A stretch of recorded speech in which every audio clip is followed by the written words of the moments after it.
मैं जयगढ़ किला बोल रहा हूं। मैं राजस्थान का इकलौता ऐसा किला हूं जिस पर कभी कोई बाह्य आक्रमण नहीं हुआ। मैं ही हूं जहां आमेर के राजा मान सिंह ने अपने समस्त खजाने को छुपाया था। मुझे ही वो ओहदा प्राप्त है जिसमें संकट के दौरान उपयोग में लाए जाने वाले हथियार रखे जाते थे।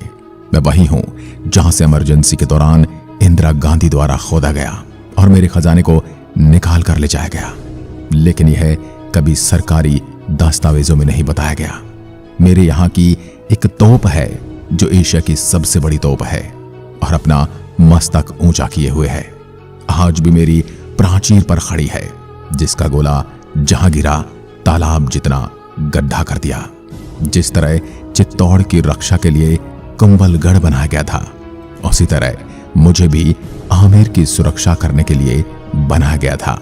मैं आमेर की संकटकालीन राजधानी हुआ करता था।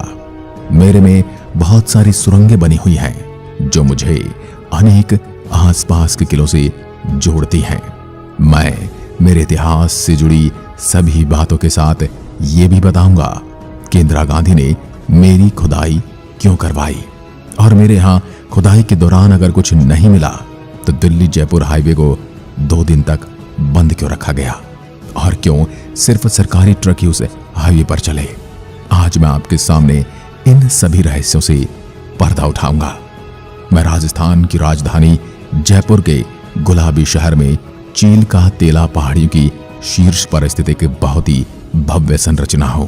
मेरा इस सुंदर इमारत का निर्माण सवाई जयसिंह द्वितीय द्वारा 1726 में आमेर किले की सुरक्षा के लिए बनाया गया था। हालांकि मेरे निर्माण का कार्य शुरू मान सिंह ने करवाया था, लेकिन उसके कार्यकाल में मेरे निर्माण का काम पूरा नहीं हो सका। इस वजह से मेरे निर्माण को पूरा करने का श्रेय मिर्जा राजा जय सिंह को जाता है और अभी का जो वर्तमान स्वरूप आप देख रहे हैं यह सवाई जय सिंह की देन है, जो कि 1726 में पूरा किया गया था। मेरे को बनाने में यूं तो 700 साल लगे थे और कुशवाहा वंशजों की 27 पीढ़ियों ने थोड़ा थोड़ा मुझे बनाने में योगदान दिया। शुरुआत में 1036 के अंदर काकल देव ने मेरी नींव रखी थी, लेकिन सवाई जयसिंह ने मेरा निर्माण कार्य पूरा किया था। इसी वजह से मेरा निर्माण का श्रेय उसको जाता है। साथ ही मेरा नाम जयगढ़ भी उसी के नाम पर रखा गया है। मैं चट्टान के शीर्ष पर बंधा हुआ हरे भरे और विशाल जंगलों से घिरी एक महलनुमा संरचना हूं। विद्याधर नामक एक प्रतिभाशाली वास्तुकार द्वारा मुझे निर्मित और डिजाइन किया गया था, जिसकी वजह से मैं यहां आने वाले पर्यटकों को अपनी तरफ बेहद आकर्षित करता हूं। मेरी सबसे बड़ी खास बात यह है कि मुझ में दुनिया की सबसे बड़ी तोप है और मैं जयपुर शहर का एक आकर्षक दृश्य भी प्रस्तुत करता हूं। आप मेरे यहां से जयपुर शहर को अति आकर्षक और मनोरम रूप में देख सकते हैं। मेरे आसपास स्थित आमेर और नाहरगढ़ किलों में सबसे मजबूत मैं ही हूं। अब मैं आपको मेरे यहां रखी हुई दुनिया की सबसे पुरानी और सबसे बड़ी तोप, जिसे जयबाण तोप के नाम से जाना जाता है, उसकी जानकारी देता हूं। इसका निर्माण भी सवाई जयसिंह के समय में ही किया गया था। इसी वकालत से इसका नाम भजी, उसका नाम पर ही जयबाण रखा गया। यह यहां पर स्थित कारखाने में बनाई गई है और जब यह बनकर तैयार हुई तो यह इतनी भारी बन गई थी कि इसको दूसरी जगह ले जाना नामुमकिन था। इस वजह से इसको यहीं पर रख दिया गया, जो आज मेरी शोभा बढ़ा रही है। इस तोप का निर्माण 1720 के आसपास कराया गया था। इसको मेरे डोंगरी दरवाजे पर रखा गया है। यह एशिया की सबसे बड़ी और वजनदार तोप है। इस तोप की नली से लेकर अंतिम छोर तक की लंबाई 31 फीट 3 इंच है। तोप की नली का व्यास 11 इंच है। इसका वजन 50 टन से ज्यादा होने का अनुमान है। आपको बता दूं, जयबाण तोप का इस्तेमाल आज तक किसी युद्ध में नहीं हुआ और न ही इसे कभी यहां से हिलाया गया।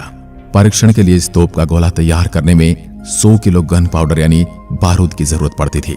इस तोप को बनाने के लिए मेरे यहां ही कारखाना बनाया गया। इसकी नाल भी यहीं पर विशेष तौर पर बनाई सांचे में ढाली गई थी। लोहे को गलाने के लिए भट्टी भी यहीं पर बनाई गई।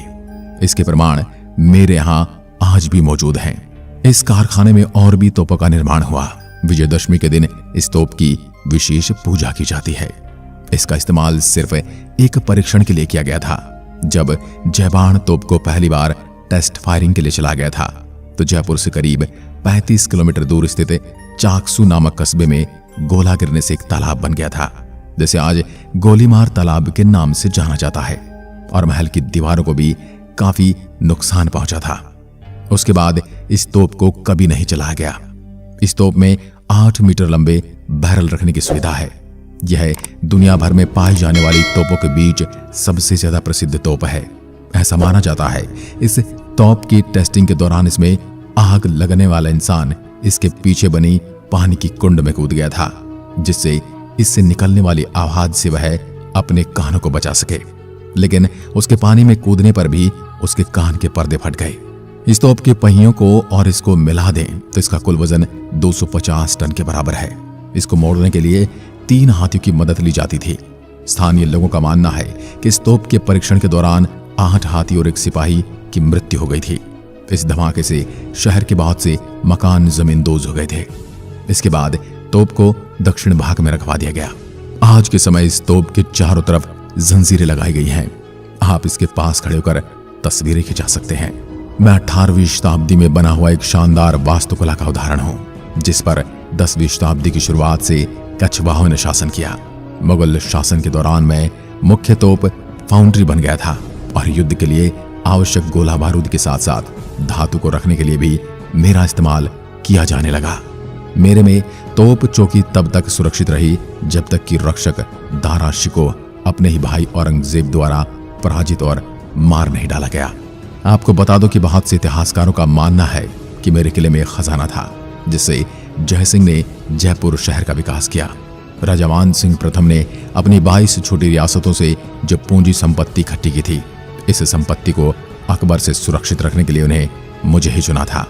जिस जगह से धन गाड़ा गया था वो जगह आज चील का टीला नाम से जानी जाती है। 1975 में जब देश में इमरजेंसी लगाई गई थी, तब तत्कालीन प्रधानमंत्री इंदिरा गांधी ने मेरे में छिपे खजाने की तलाश करवाई थी। 10 जून 1976 को शुरू हुई खजाने की तलाश नवंबर 1976 में खत्म हुई थी।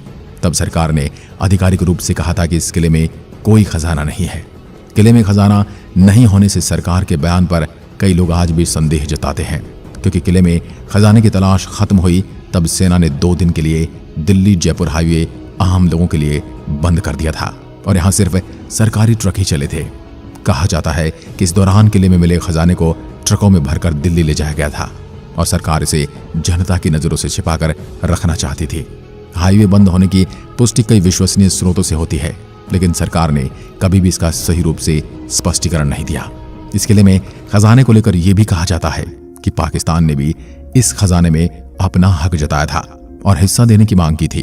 अब खजाना मिला या नहीं, अगर मिला तो कहां गया, इसके संदर्भ में आपका क्या मत है, नीचे कमेंट करके जरूर बताएं।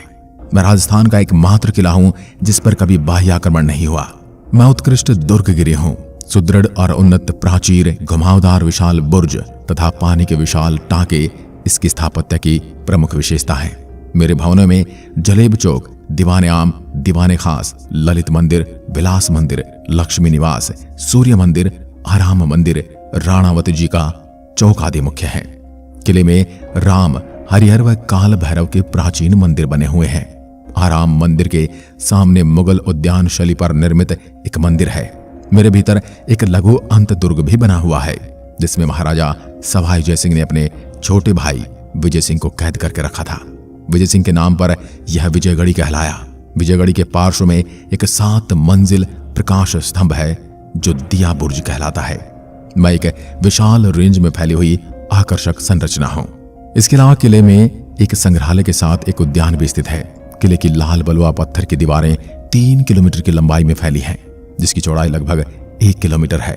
दीवारों के ऊपर आप देखेंगे तो आपको 3 छेद दिखाई देंगे, जिसमें सबसे ऊपर वाले छेद से दूर स्थित दुश्मन पर हमला किया जा सकता है। उसके बाद उसके नीचे वाला छेद पास आए दुश्मन पर हमला कर सकता है और सबसे नीचे वाला छेद दुश्मन पर गर्म तेल या खौलता हुआ पानी डालने के लिए बनाए गए थे। किले की सीमा के अंदर एक वर्गाकार उद्यान है और किले की इमारत के ऊपरी स्तरों पर पहुंचने के लिए तटबंधों का निर्माण किया गया था। कोर्ट रूम और हाल को शानदार खिड़कियों से सजाया गया है और यहाँ एक केंद्रीय वॉच टावर पूरे आसपास के परिदृश्य को दिखाता है। यहाँ के आराम मंदिर में प्रवेश अवनी दरवाजे के माध्यम से होता है, जो एक बहुत ही विशाल और शानदार ट्रिपल मेहराबदार प्रवेश द्वार है। आराम मंदिर के पास ही स्थित सागर झील का आकर्षक दृश्य हर किसी के मन को मोह लेता है। मुझे युद्ध में कभी भी जीता नहीं गया था और जयपुर में 3 किलों में से मैं सबसे मजबूत भी था। मुगल वंश के दौरान किले में औरंगजेब द्वारा घात लगाकर हमला किया गया था, जिसने किले में तोप चौकी के ओवरसियर रहे अपने ही भाई को हरा दिया था और मार दिया था। इसके अलावा मैंने कभी कोई बड़ा प्रतिशोध नहीं देखा। मेरे यहाँ इसके अलावा और भी बहुत सारे ऐतिहासिक स्मारक हैं, जिसके बारे में आपको बताता हूँ। चारबाग गार्डन, यह फारसी शैली में एक सुंदर बगीचा है। 4 भागों में विभाजित इस उद्यान को कई पौधों से सजाया गया है। लक्ष्मी विलास, मेरी सबसे सुंदर इमारत लक्ष्मी विलास एक बार जीर्णोद्धार किया गया था और अंतिम जीर्णोद्धार लोकप्रिय वास्तुकार विद्याधर भट्ट द्वारा शासक सवाई जयसिंह द्वितीय के तहत करवाया गया था। इस महल का हॉल विशाल है और 12 संगमरमर के खंभों द्वारा समर्थित है। एक कठपुतली थिएटर भी है जो आज भी सक्रिय है। संग्रहालय, मेरे यहाँ एक सुव्यवस्थित संग्रहालय है जिसमें जयपुर के शासकों के चित्र, पुराने चित्र, टिकट और कई अन्य शाही कलाकृतियां शामिल है। पर्यटक यहाँ शाही परिवार के सोने और चांदी के गहने भी देख सकते हैं। किले में 2 पुराने मंदिर हैं। 10वीं शताब्दी में निर्मित राम के लिए राम हरिहर मंदिर और 12वीं शताब्दी का काल भैरव मंदिर, विजयगढ़ शस्त्रागार और जल भंडार भी देख सकते हैं। दिया बुर्ज, किले का सर्वोच्च बिंदु दिया बुर्ज है। इस 7 मंजिला टावर से जयपुर के ध्वज की मेजबानी की जाती है। अभी तक महाराज के जन्मदिन के अवसर पर अधिकारियों ने यहाँ एक तेल का दीपक जलाया जाता है। अब मैं आपके सामने ये राज खोल देता हूँ कि मान सिंह ने कैसे इकट्ठा किया था खजाना। अकबर के 9 रत्नों के बारे में यदि आपने सुना है तो राजा मान सिंह को आसानी से पहचाना जा सकता है। ये अपनी बुद्धिमत्ता और सैन्य कुशलता के कारण अकबर के दिल के काफी करीब थे। इन्हें प्यार से राजा मिर्जा भी कहा जाता है। बतौर सेनापति मान सिंह ने अकबर के लिए कई ऐतिहासिक युद्ध जीते। मुगलों की आदत रही है कि उन्होंने देश के जिस भी राज्य पर रियासत पर हमला किया और जीत हासिल की उसे लूट लिया। चूंकि जीत में मान सिंह का श्रेय भी कम नहीं था, इसलिए संपत्ति में भी उसका बराबर का अधिकार रहा। मान सिंह से पहले उनके पिता राजा भगवान दास ने भी अकबर के लिए गुजरात युद्ध में मुख्य भूमिका अदा की थी। मान सिंह पारिवारिक रूप से पहले ही सक्षम थे। उनका जन्म 1540 में हुआ था और वे अम्बेर रियासत के राजा थे। मुगल बादशाह से दोस्ती के बाद उनका कद समस्त भारत में बढ़ गया। हल्दी घाटी के युद्ध में तो उन्होंने महाराणा प्रताप की सेना को परास्त कर शानदार विजय हासिल की थी। लेकिन यहाँ पर इतिहासकारों के 2 अलग अलग मत हैं। हालांकि जब मुगलों ने महाराणा प्रताप के राज्य को लूटने की तैयारी की तो मान सिंह ने इसका विरोध किया। वैसा बादशाह अकबर से मान सिंह का दूसरा रिश्ता फूफा और भतीजे का भी था। 1594 में मान सिंह को बंगाल, उड़ीसा और बिहार का शासक नियुक्त किया गया था। इस दौरान उन्होंने कई छोटी बड़ी रियासतों के राजाओं को हराकर उनकी संपत्ति अपने नाम की। सालों तक मान सिंह ने अपने पराक्रम के बल पर अकूत संपत्ति जमा कर ली थी, जिसे उन्होंने अपने आमेर किले में गुप्त स्थान पर छिपाया था। उन्होंने अपने जीवन काल में भारत में जितनी भी रियासतों से संपत्ति हासिल की थी उससे कई गुना सिर्फ एक बार में अफगानिस्तान से हासिल कर ली। एक कहानी के अनुसार अकबर के आदेश पर मान सिंह काबुल गए थे। वहां की आवाम लुटेरे सरदारों से काफी परेशान थी। मान सिंह ने सरदारों से मुकाबला कर उन्हें जंग में हरा दिया। इसी दौरान मान सिंह ने यूसुफजई कबीले के सरदार को मारकर बीरबल की मौत का बदला भी लिया। कहा जाता कि लुटेरों के पास कई टन सोना था जिसे मान सिंह अपने साथ ले आए थे। यह संपत्ति उन्होंने मुगलों को न सौंपकर आमेर किले में रखवा दी थी। अब बात करते हैं सरकार को इस खजाने की भयानक कब लगी। मान सिंह के खजाने के बारे में उस दौर में तो कोई चर्चा नहीं हुई, पर इसका जिक्र अरबी भाषा की एक पुरानी किताब हफ्त तिलिस्मे अम्बेर के 7 खजाने में मिलता है। इसमें लिखा है कि मान सिंह ने अफगानिस्तान से इतनी संपत्ति लूटी थी उससे कई रियासतों को पेट पाले जा सकते थे। किताब में कहा गया है कि जयगढ़ किले के नीचे पानी की 7 विशालकाय टंकियां बनी हैं। मान सिंह ने खजाना यहीं छिपाया है। बातें किताबी थी तो किसी ने इस पर ध्यान नहीं दिया। अफवाहें जब तब आती और जाती रही, लेकिन यह बात अकूत संपत्ति की थी तो भला कितनी देर छिपती। इस खजाने की चर्चा पहली बार 1976 में हुई। उस वक्त जयपुर राजघराने की प्रतिनिधि महारानी गायत्री देवी थी। गायत्री देवी तत्कालीन प्रधानमंत्री इंदिरा गांधी की सख्त विरोधी थी। वे स्वतंत्र पार्टी के टिकट पर लोकसभा चुनाव में 3 बार कांग्रेस प्रतिनिधियों को हार का मुंह दिखा चुकी थी। कहा जाता है कि गायत्री देवी और इंदिरा गांधी में काफी लंबे समय तक ठनी थी। 1975 में इंदिरा गांधी ने देश में आपातकाल की घोषणा की थी। ये सरकार की मनमानी का मौका था, जो केंद्र सरकार के आदेश पर गायत्री देवी को जेल में डाल दिया गया। उन पर मीसा के तहत नहीं बल्कि विदेशी मुद्रा कानून उल्लंघन का आरोप लगाया गया था। इस आरोप के बाद इंदिरा गांधी के आदेश पर जयगढ़ किले में आयकर अधिकारियों ने छापा मारा। इस काम में सेना और पुलिस की मदद ली गई। 3 महीने तक जयगढ़ किले में खजाने की खोज जारी रही। हालांकि गायत्री देवी बार बार यही दावा करती रही कि किले में कोई संपत्ति नहीं है, पर सरकार ने संपत्ति के लिए किले को बुरी तरह से नुकसान पहुंचाया। ये बात और है कि खुदाई खत्म होने के बाद सरकार ने दावा किया कि महल में कोई खजाना नहीं है, और इसके बारे में मैं आपको पहले ही बता चुका हूं। मेरे यहाँ घूमने की सबसे अच्छी समय की बात करूं तो राजस्थान भारत का एक रेगिस्तानी राज्य है, और यहाँ गर्मियों के मौसम में तापमान काफी ज्यादा होता है। यहाँ गर्मी का मौसम अप्रैल से जून तक पड़ता है। मेरे यहाँ आने का सबसे अच्छा समय बसंत ऋतु या फिर सर्दियों के महीने के दौरान यानी सितंबर से मार्च तक होगा, क्योंकि यह समय जयपुर शहर में छुट्टियों का आनंद लेने और यहाँ की विभिन्न स्थलों की सैर करने के लिए एक आदर्श जगह है। हर महीने में दिन काफी अच्छे होते हैं, लेकिन रातें 4 डिग्री सेल्सियस से कम ठंडी होती हैं। अगर आप इस समय जयपुर में आ रहे हैं तो अपने साथ ऊनी कपड़े लाना ना भूलें। मानसून का मौसम यहाँ जुलाई से सितंबर तक होता है, लेकिन जयपुर में मध्यम से कम बारिश होती है।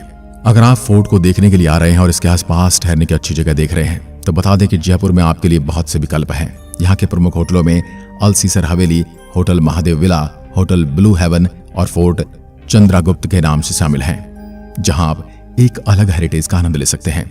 अब बात करते हैं आप मेरे तक कैसे पहुंच सकते हैं। मैं जयपुर शहर के केंद्र में लगभग 15 किलोमीटर की दूरी पर स्थित हूं, जहां आप शहर से ऑटो और टैक्सियों की मदद से आसानी से पहुंच सकते हैं। जयपुर शहर रेलवे, वायु मार्ग और रोडवेज से भारत के कई बड़े शहरों से अच्छी तरह कनेक्टेड है। अगर आप फोर्ट देखने के लिए जयपुर जा रहे हैं तो आपको बता दें कि हवाई जहाज द्वारा जयपुर की यात्रा करने के लिए अच्छा विकल्प है। सांगानेर हवाई अड्डा भारत के प्रमुख शहरों से नियमित रूप से चलने वाली कई एयरलाइनों से जुड़ा हुआ है। सांगानेर एयरपोर्ट के फोर्ट की दूरी करीब 25 किलोमीटर है, जहां पहुंचने के लिए आप टैक्सी या कैब की मदद ले सकते हैं। अगर आप फोर्ट की ट्रेन से यात्रा करना चाहते हैं तो बता दें कि जयपुर रेलवे स्टेशन भारत के अन्य प्रमुख शहरों से एक्सप्रेस ट्रेनों के द्वारा जुड़ा हुआ है। जयपुर रेलवे स्टेशन से आप कैब या टैक्सी की मदद से जयगढ़ किले तक पहुंच सकते हैं। जयगढ़ किले के लिए आप सड़क मार्ग या बस से भी यात्रा कर सकते हैं कि राजस्थान राज्य सड़क परिवहन निगम राजस्थान राज्य के भीतर जयपुर और प्रमुख शहरों के बीच कई लग्जरी और डिलक्स बसें चलाता है। आप जयपुर के लिए नई दिल्ली, अहमदाबाद, उदयपुर, वडोदरा, कोटा और मुंबई जैसे शहरों से बस पकड़ सकते हैं। दोस्तों, राजस्थान में एक से एक ऐतिहासिक और भव्य किले हैं, लेकिन मेरे को सुर्खियां इंदिरा गांधी की वजह से मिली, और उन्होंने ही एक ऐसा रहस्य छोड़ा जिस पर से पर्दा पता नहीं कब हटेगा। इन सब रहस्यों के बारे में जानने और मेरे स्थापत्य कला और मेरी विरासत को जानने के लिए आप मेरे किले को घूमने के लिए जरूर आएं। मैं आपके स्वागत के लिए हमेशा तैयार रहूंगा। आपको अगर मेरी कहानी अच्छी लगी है तो अपने दोस्तों और रिश्तेदारों के साथ भी शेयर कीजिए। चैनल को सब्सक्राइब करके बेल आइकन दबाना ना भूलें। साथ ही वीडियो के अंत तक बने रहने के लिए आपका दिल से धन्यवाद। जय हिंद, जय भारत।